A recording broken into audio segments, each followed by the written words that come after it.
اس لیے میرے آقا یہ فرماتے تھے کہ میں اپنے جد امجد حضرت ابراہیم علیہ السلام کی دعاؤں کا نتیجہ ہوں۔ ہمارے شاہ اللہ صاحب بخاری رحمت اللہ علیہ اس دعا کو بڑے پیارے انداز میں نقل فرماتے تھے۔ حضرت ابراہیم علیہ السلام نے دو دعائیں مانگی، اللہ نے دونوں قبول فرما لی۔ ایک تو زمزم والے مانگے، ایک حوض کوثر والے مانگے۔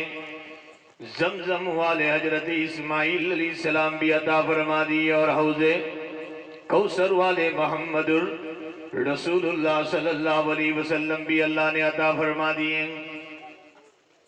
ساتھ میں فرمایا وَيُعَلِّمُكُمُ الْكِتَابَ۔ ابراہیم علیہ السلام نے دعا مانگی، اے اللہ کتاب کی تعلیم دن کے ذریعے سے زندہ ہو جائیں، اور یہ دعا کعبۃ اللہ کے صحن میں حضرت ابراہیم علیہ السلام کی اللہ نے قبول فرما لی۔ اس قبولیت کا سیلہ آپ دیکھ رہے ہیں کہ ہماری اس دور میں بھی یہ بچہ 1400 سے کئی زائد سال کے بعد بھی ہمارے یہ بچے مکاتب قرآنیہ میں اسی کتاب کی تعلیم کو حاصل فرما رہے ہیں۔ ابراہیم علیہ السلام کی تعلیم کا اور آپ کی سیرت کا ایک بہت اہم پہلو تھا کہ آپ نے اللہ سے جو دعا مانگی تھی اس میں کتاب کی تعلیم، اور الحمدللہ ہمارے مکاتب قرآنیہ جو ہے یہ مکاتب ہے، اس میں اسی کتاب کی تعلیم ہو رہی ہے۔ ہمیں ضرورت ہے کہ اپنے بچوں کو ہم دینی تعلیم سے لگائیں، دینی تعلیم میں ہمارے بچوں کو ہم بھیجیں، مکاتب میں بھیجیں۔ میں آپ کو ضرور کہتا ہوں، بہت موٹی موٹی باتیں بہت شارٹ ٹائم میں آپ کو کہہ دینا چاہتا ہوں۔ میرے دوستوں، بزرگوں، میری مائیں بہنیں، میں آپ سے کہوں گا اگر آپ چاہتے ہیں یہ آپ کے بچے آپ کے آنکھوں کی ٹھنڈک بنے، آپ کے دلوں کا سرور بنے، یہ آپ کی اطاعت گزار بنے، یہ آپ کی آنکھوں کی ٹھنڈک بنے، تو آپ کو سب سے پہلے چاہیے کہ ان بچوں کو دین کی تعلیم دیں، ان بچوں کو دین کی تعلیم دیں۔ ورنہ اگر دین کی تعلیم نہیں ہوگی ان بچوں کے پاس، چاہے آپ ڈاکٹر بنائیں، لائر بنائیں، انجینئر بنائیں، آپ چاہے کسی فیلڈ میں بھیجیں، میں آپ سے ضرور کہتا ہوں، میں دنیا کے ملکوں کے حالات دیکھ کر آیا ہوں، آپ کو ضرور کہوں گا یہ بچہ ڈاکٹر تو بنے گا، یہ لائر اور انجینئر تو بنے گا، یہ اکاؤنٹر تو بنے گا، سب کچھ بنے گا، لیکن یہ اللہ کا اطاعت گزار اور آپ کا فرما بردار نہیں بنے گا، پھر یہی ہوگا۔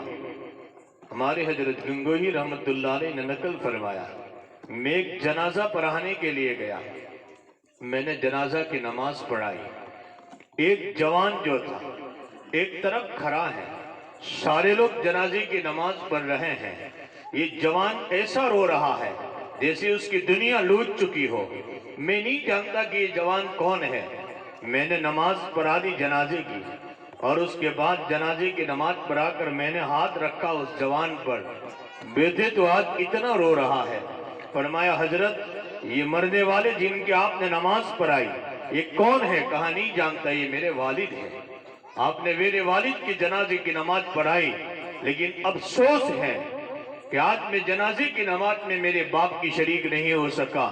اور اس کے بعد اس نے کہا کہ میں پورے ضلع کا ایک بہت بڑا MBBS ڈاکٹر ہوں، بہت بڑا، میری ایک بہت بڑی ہاسپٹل ہے، لیکن افسوس ہے کہ میں نے اپنی باپ کی جنازے کی نماز نہیں پڑھی، اس لیے کہ مجھے جنازے کی نماز پڑھنے کا طریقہ نہیں معلوم ہے۔ فرمایا اچھا؟ کہا میرے باپ نے مجھے دین تو دنیا تو پڑھائی، ڈاکٹر تو بنایا، لیکن میرے باپ نے مجھے دین نہیں پڑھایا، دین کی ضروری تعلیم نہیں پڑھائی، اس کی بنیاد پر آج میں اپنے باپ کی جنازے کی نماز نہیں پڑھ رہا ہوں۔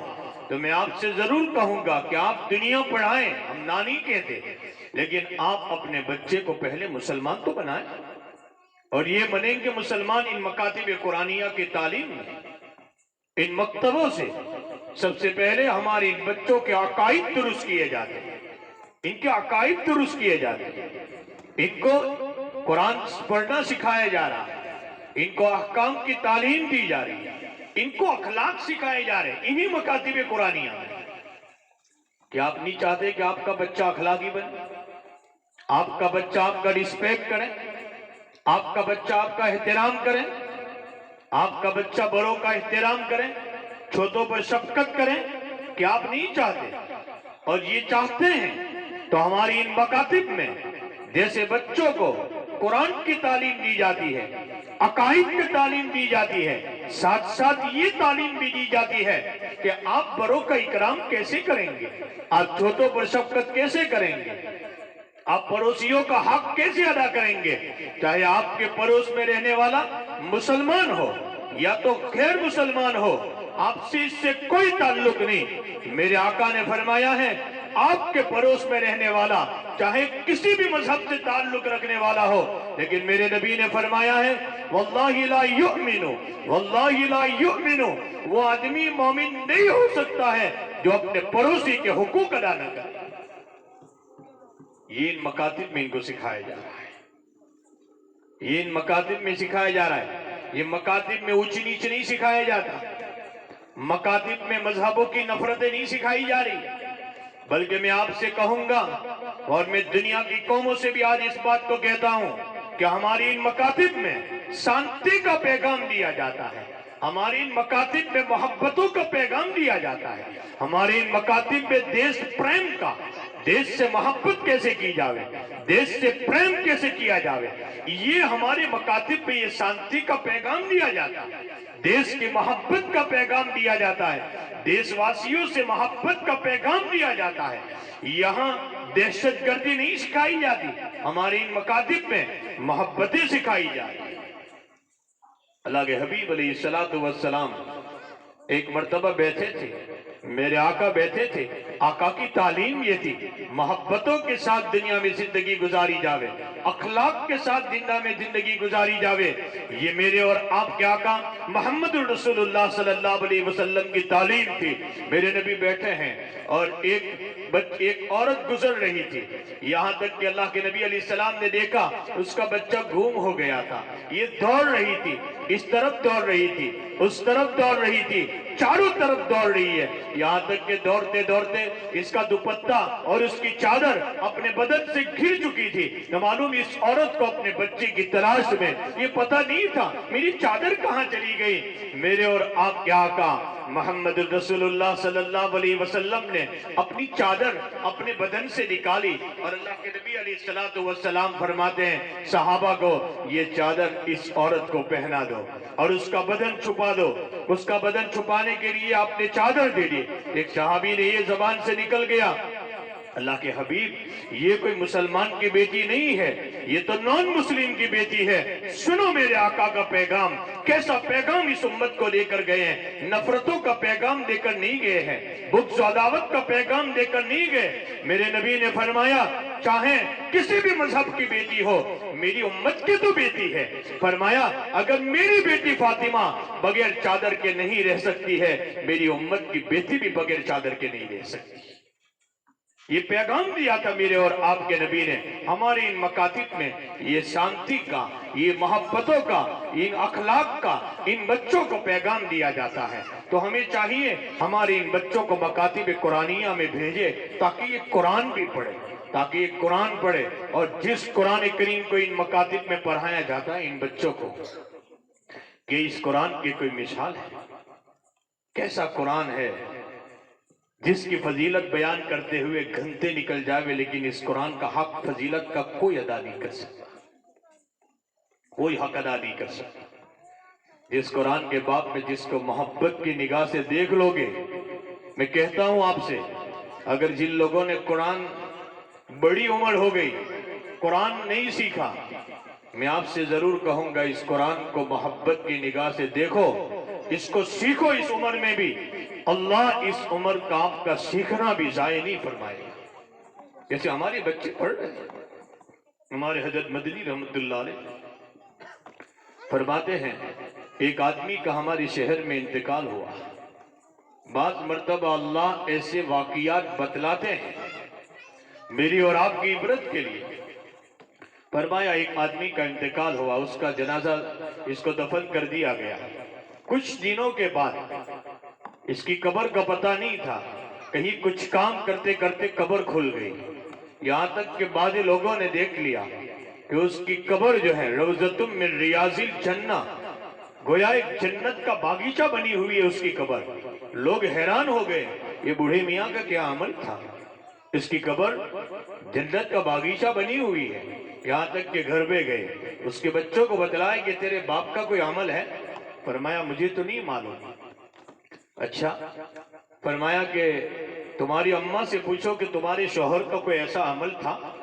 فرمایا ایک عمل ہمیشہ کرتے تھے کہ قرآن پڑھنا نہیں جانتے تھے، بڑھاپے میں ان کو احساس ہوا، بڑی عمر ہو چکی تھی، آنکھوں نے جواب دے دیے تھے، کانوں نے جواب دے دیے تھے، اس وقت ان کو احساس ہوا کہ میں نے اللہ کا اتنا عظیم کلام جو پہاڑوں پر اتارا جاتا، پہاڑ بھی ریزہ ریزہ ہو جاتے، اتنا عظیم کلام اللہ تعالیٰ کا، لیکن میں نے اس قرآن کو نہیں سیکھا ہوں، میں کیسے اس قرآن کو پڑھوں؟ فرمایا روزانہ ایک صندوق بنایا تھا، اس میں قرآن رکھتے تھے، اور اس کے بعد روزانہ فجر کے بعد یہ صندوق کھولتے تھے، قرآن کھولتے تھے، اس کو اپنے سینے سے لگاتے تھے، یہاں تک کہ اس کو بوسہ دیتے تھے، تھوڑی دیر کے لیے اس قرآن پر ہاتھ پھراتے تھے اور یہ کہتے تھے اللہ یہ تیرا قرآن سچا ہے، مالک تیرا قرآن سچا ہے، مالک تیرا قرآن سچا ہے۔ 15 منٹ 20 منٹ تک اس کو ہاتھ پھراتے تھے اور یہ کہتے تھے اللہ تیرا قرآن سچا ہے۔ میں نالائق ہوں، میں نے اتنے عظیم کلام کو نہیں پڑھا اور نہیں سکھا، اب تو عمر نے جواب دے دیا ہے، اور پھر اس کو بوسہ دیتے تھے اور پھر اس کو عزت کے ساتھ رکھ دیتے تھے۔ وہاں کے بزرگوں نے فرمایا یہی اس کا عمل تھا، یہی اس کا وہ عمل تھا جس کی بنیاد پر اللہ نے قرآن سے محبت تھی، لگاؤ تھا، تعلق تھا، اس کی بنیاد پر اللہ نے اس کی قبر کو روضۃ من ریاض الجنہ یعنی جنت کے باغیچوں میں سے ایک باغ بنا دیا۔ ہم بھی قرآن سے محبت کریں، اللہ ضائع نہیں فرمائے گا۔ رمضان کا بڑا مبارک مہینہ بھی آ رہا ہے، خوب قرآن کے ساتھ بڑی نسبت ہے، اس مہینے کو بڑی نسبت ہے۔ اللہ تعالیٰ قرآن میں بھی فرماتا ہے اس مہینہ بھی عظیم، اور اس مہینے کو رمضان کے مہینے کو قرآن سے بڑی نسبت ہے۔ قرآن کریم میں اللہ تعالیٰ فرماتے ہیں شہر رمضان الذی انزل فیہ القرآن هدى للناس وبينات من الهدى والفرقان۔